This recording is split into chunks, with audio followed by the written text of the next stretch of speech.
पंढरपूर तालुक्यातील भाळवणी येथे महसूल कार्यालयातर्फे चावडी वाचनाचा कार्यक्रम घेण्यात आला।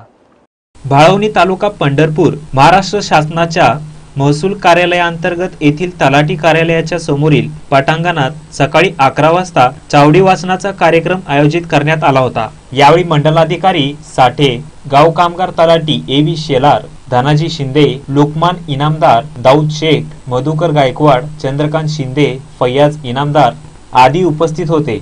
साठे म्हणाले 7-12 उतारे 1 ऑगस्ट पासून ऑनलाईन मिळणार आहेत। या उतार्यात नाव, क्षेत्र, वारस नोंद यासारख्या दुरुस्ती असतील तर त्या लगेच दुरुस्ती केली जाणार आहे। तरी आपण आपले उतारे पाहून दुरुस्ती करून घ्यावी।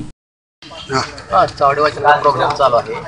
आता 22/6/2017 भाळवणी ते चावडी वाचनाचा प्रोग्राम आहे। चावडी वाचनामध्ये 7 बारे तपासून तलाठ्याने ठेवले आहेत।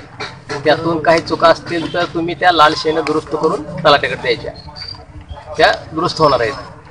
तलाठी ह्यांनी हिरव्या शाईने दुरुस्ती केलेल्या आहेत आणि ते करत आहेत। त्यातून काय चुका राहिले तर मग ते तुम्ही लाल शाईने दुरुस्त करून तलाठ्याकडे द्यायचे, कारण 1 ऑगस्ट पासून तुम्हाला तो 7 बार ऑनलाईन मिळणार आहे। तलाठी शेलार म्हणाल्या, शेतकऱ्यांनी आपली उतारे तपासून घेऊन योग्य ती दुरुस्ती करून घ्यावी। तलाठी कार्यालयात ऑनलाईन उतार्यांची प्रिंट पाहण्यासाठी ठेवण्यात आलेली आहे।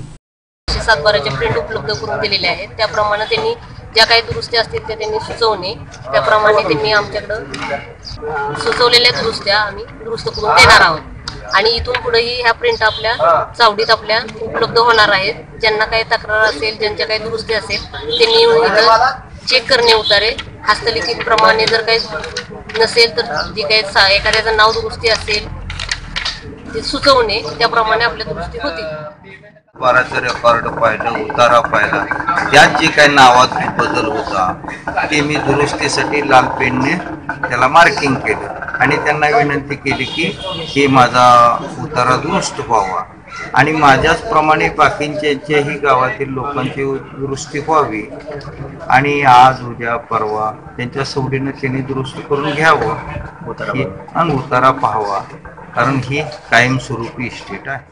यावेळी शेतकरी मोठ्या संख्येने उपस्थित होते।